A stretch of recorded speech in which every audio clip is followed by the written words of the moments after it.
앞서 교회의 목사로 20여 년 동안 사역하다가 필리핀 선교사로 나가서 15년 정도 사역을 하고 작년에 은퇴하고 다시 네팔로 은퇴 선교사로 네팔에 가서 사역하고 있습니다.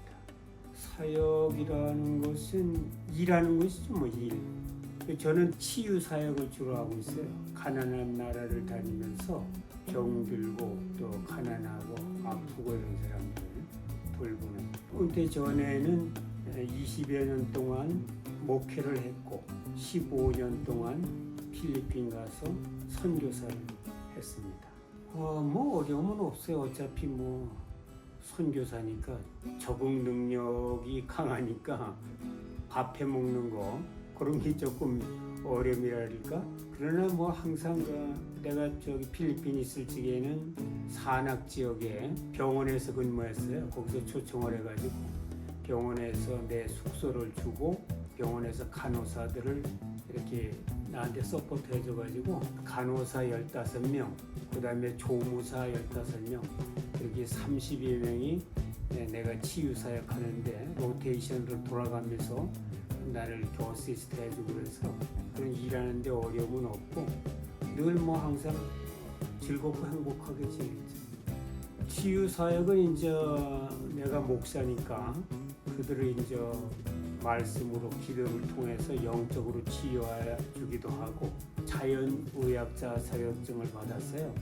자연치유요법으로 치료하기도 하는데 허벌 메디신이라고 약초 같은 거를 통해서 또는 이제 아쿠펑큐처라고 침술 또는 뜸술 이런 거를 통해서 약을 사용하지 않고 자연치유요법으로 이제 그 사람들을 치료하는데 병원과 협력을 해서 했습니다. 계기가 물론 있죠. 사실 저는 29살에 대수술을 했어요. 신장을 절제하는 대수술을 받고 죽음에 이르게 됐죠. 많은 사람들이 내가 곧 죽을 것으로 생각하고 안타까워하고 안쓰러워하고 슬퍼하고 그랬었어요. 그런데 내 마음은 전혀 죽을 것을 생각하지 않았어요. 나는 그렇게 쉽게 죽지 않을 것이다. 그러나 29살에 죽을 것을 생각을 하니까 인생에 살면서 해놓은 것이 너무 없는 거야. 너무 아무것도 없어. 그래서 앞으로 얼마나 살지 모르지만 사는 동안에 죽을 준비를 좀 하고 죽어야 되겠다. 그래서 교회 다니면서 기도하면서 죽을 준비를 하는 것이 무엇일까 생각하다가 어느 목사님 추천으로 신학교를 가게 되고 또 목사가 되고 선교사가 돼서 이렇게 죽을 준비를 하면서 살게 됐습니다. 저는 이제 너무 집안이 우리 시대 때는 다 가난했기 때문에 제일 중요한 게 돈이었어요. 돈. 그 부자가 되는 거. 그것이 우리 젊은이들의 꿈이었지. 그런데 마침 내가 기회를 잘 타가지고 부자가 될 수 있는 좋은 기회가 있었어요. 우리 형님 소개받아서 서울 천호동에 있는 공장에 갔는데 그 공장에 가서 일하다 보니까 거기서 나를 신임을 했어요. 제대하고 나를 신임을 하고 그 공장을 나한테 다 맡기게 되었어요. 그 공장의 사장님이 회장님이지. 그 회장님이 마침 늦게 결혼해가지고 그때 아이가 이제 5살이었어요. 그리고 사장님은 65세고. 그래서 그 공장을 맡을 사람이 없는 거야.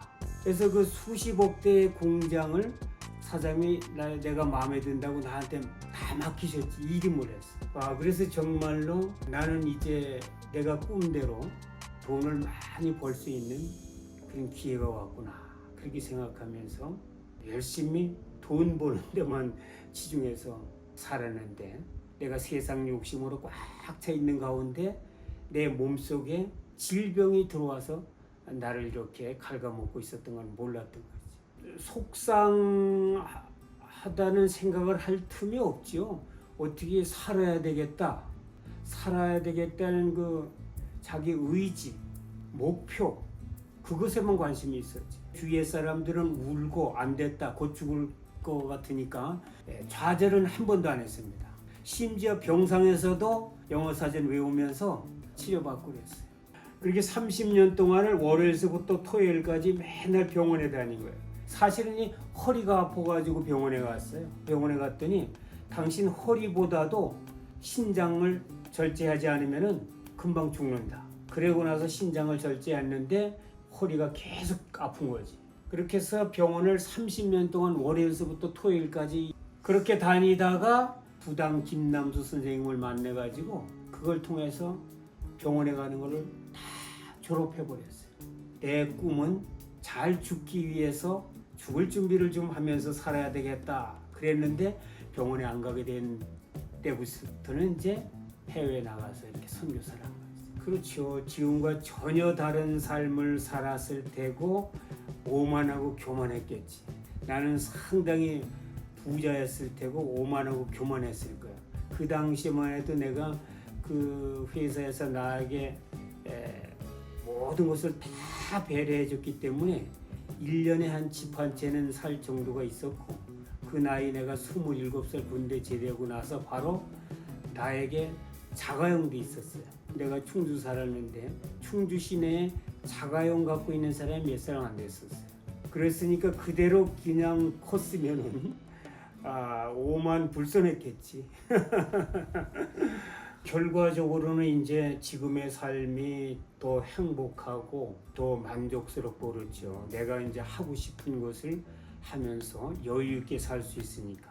사실 그렇게 돈을 벌기 위한 자본주의 경쟁 사회 속에 들어가면 사람이 쉴 틈이 없어요. 정신적인 여가가 없어요. 매일 바쁘지. 그러니까 주일날 교회 갈 수도 없어요. 그전에는 세상에 얼마나 지금 바쁜 세상에 저렇게 한가롭게 교회를 다니고 저렇게 저 비생산적인 사람들 때문에 우리 국가가 발전하지 못하고 있다. 그런 생각을 하고 그렇게 저주하다시피 그런 말을 하고 그랬죠. 경제적으로는 나아졌다고 볼 수가 없지만은 인생을 길게 놓고 봤을 때 내가 여유 있게 심적으로 여유 있게 살고 또 나보다 못한 일들을 돌보면서 살고 이런 것이 오히려 더 보람되고 결과적으로는 내 삶이 더 새롭게 변화된 것이죠. 집에 있으면 화초 기르는 걸 좋아했었는데 내가 외국에 많이 다니다 보니까 화초를 기를 수가 없어요. 그래서 지금은 이제 물을 안 줘도 사는 화초, 그 화초들만 이렇게 3개월씩 견뎌낼 수 있는 그런 화초만 있고 우리 딸을 이름을 란이라고 지었어요. 그 정도로 내가 화초 기르는 걸 좋아했고 그 다음에 지금은 이제 사진 찍는 거 좋아해서 해외에 나가면 늘 이렇게 사진 찍고 동영상 하고 그리고 이제 스포츠맨이기 때문에 가서 스포츠 할 일이 있으면 다 해요. 수영도 하고 스프링클러도 하고 래프팅도 하고 경비행기 같은 것도 타고 멋지게 살고 있습니다. 지금 죽어도 여한이 없어요. 70세만 살 수 있으면 대단히 많이 사는 걸 생각했어요. 왜냐면 내가 50대 때 70세까지 산다는 건 참 상당히 많이 사는 걸 생각했는데 내가 지금 74세가 됐어요. 70세 이후에는 덤으로 사는 인생이니까 내일 죽어도 여한이 없어.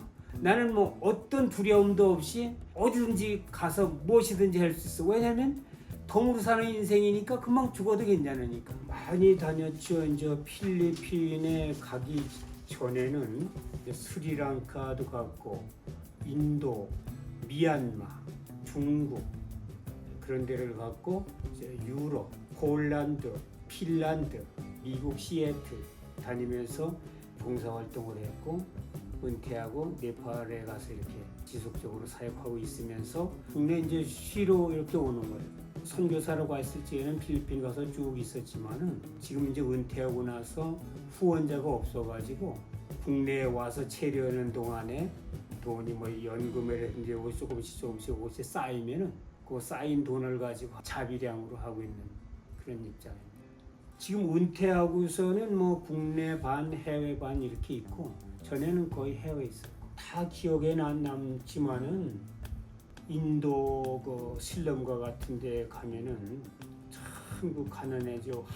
한 평 정도 되는 집에서 두 집이 사는 경우가 있어요. 한 평 되는 그 조그마한 집을 칸을 먹어가지고 위에 올라가서 자고 위에도 이렇게 일어설 수도 없지 그 좁은 공간. 그럼 밑에서도 이렇게 살고 아프고 병들고 아주 고난 속에 사는 사람들이 많죠. 필리핀도 마찬가지예요. 필리핀도 가난한 사람들 사는 곳에 가면은 개집만한 데서 사는 사람들도 있어요. 뭐 아쉬운 부분은 없어요. 내가 탐구력이 있고 또 모험심이 있고 그래가지고 새로운 곳에 가는 그 호기심이 많아요. 새로운 사람을 만나고 그 사람들과 함께 생활하고 밥도 같이 먹고 잠도 같이 자고 그러다 보니까 항상 바쁘고 재미나고 그렇죠. 그런 뭐 내가 올린 글이 지금 기독교 대한감리회의 당당 뉴스라는 그 TV가 있어요. 방송국이 있는데 보낸 그 글이 300편 이상 되고 또 내가 쓴 책도 있고 코로나 기간 동안에 집에 와서 쉬느라고 그 쉬는 동안에 이 책을 썼습니다. 박애로 충만한 영혼을 꿈꾸며 쓰기가 편리했던 것은 그동안에 내가 매일 일기를 썼으니까 이번에 코로나 기간에 너무 시간이 지루하고 그래서 집에 있으면서 그 일지를 모아가지고 책을 쓰게 됐는데 어느 교회에 가서 내가 간증 집회를 하는데 그 교회 장로님이 마침 이 출판사 회장님이시더라고. 그 책을 좀 내시면 좋겠습니다. 당신이 다 부담할 테니까. 이래가지고 이 비싼 책을 거기서 이렇게 부담해서 이렇게 출판하게 됐습니다. 유튜브는 뭐 한 2, 3년 됐나? 가서 사역하는 곳이 경치도 아름답고 그리고 그네들의 사는 삶도 우리와 전혀 다른 그런 삶을 살고 그래서 이게 내가 혼자 보기엔 너무 아깝다. 이런 것을 좀 보여주고 싶다. 다른 사람들한테. 그런 의미에서 하게 됐지. 맨날 공부해야죠. 맨날. 그러니까 틈만 나면은 맨날 공부했고 도서관이나 시 같은 데서 교육 프로그램이 있어요. 그런 교육 프로그램에 참석해서 뭐 컴퓨터도 배우고 뭐 엑셀도 배우고 동영상도 배우고 항상 배우는 거지. 이것만 공부하는 것이 아니라 또 외국에 다니면은 영어는 이제 기본이고 기초적인 그 나라 언어도 좀 배워야 되고 매일 공부하고 매일 노력해야 돼요.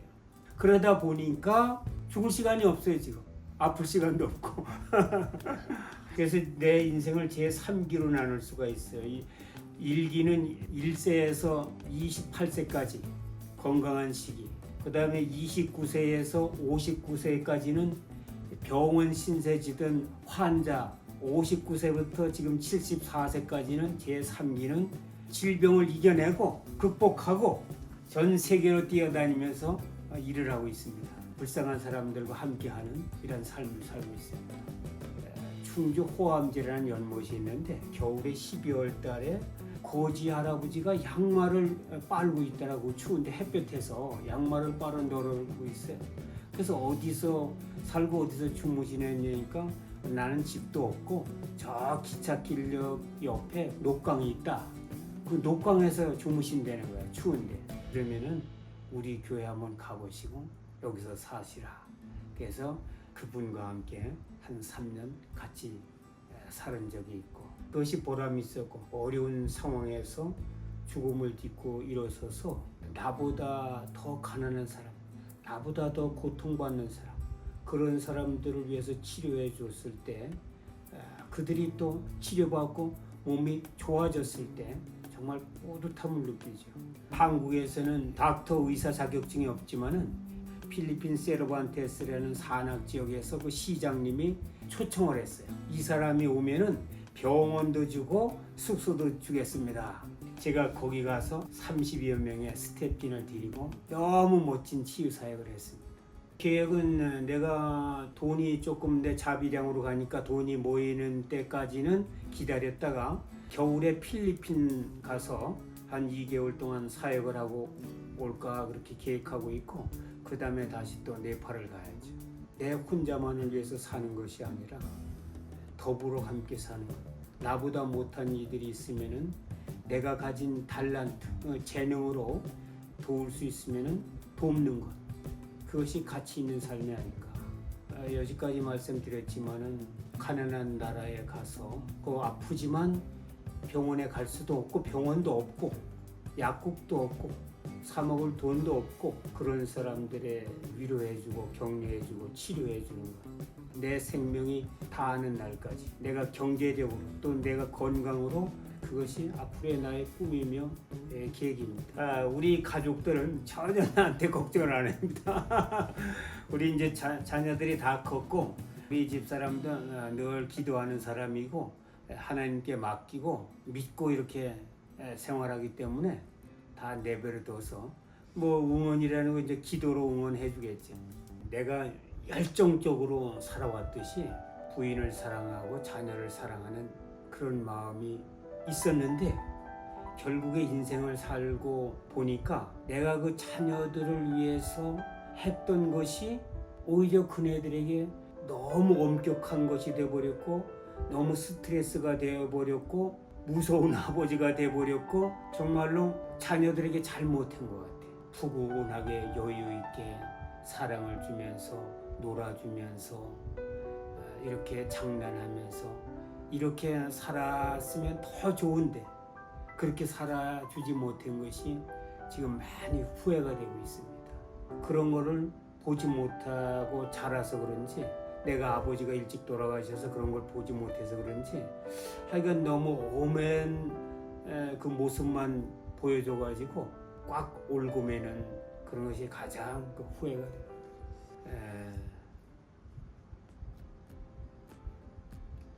부인도 그리고 아들과 딸들에게 내가 늦게나마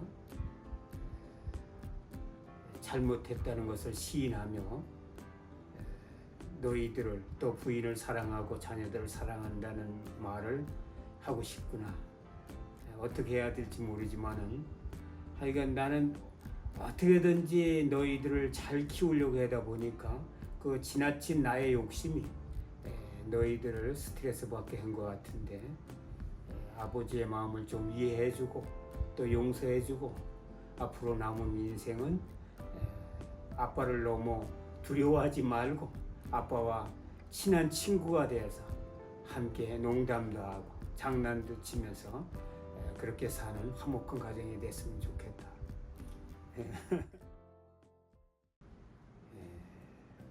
강무야, 그동안 인생을 사느라고 고생 많이 했다.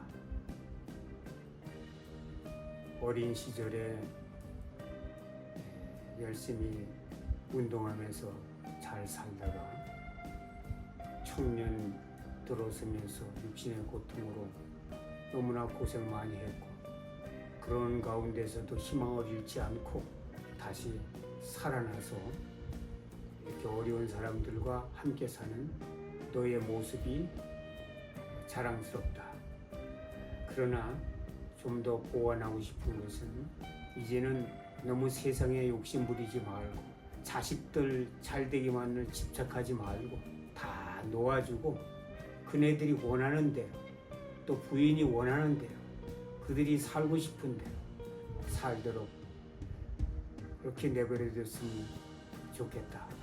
이게 나인 강무가 강무에게 쓰는 인생의 마지막 편지이다. 나를 다시 또 돌아볼 수 있는 이런 기회가 됐죠. 그동안 내가 어려운 가운데서도 일어선 것이 내 스스로 생각해도 자랑스럽다는 것을 되돌아볼 수 있게 되었고 또 나만 열심히 사느라고 자식들에게 사랑을 등한시했던 것 그런 것을 이제 반성하는 기회도 됐고 나를 돌아보는 이런 기회가 됐습니다.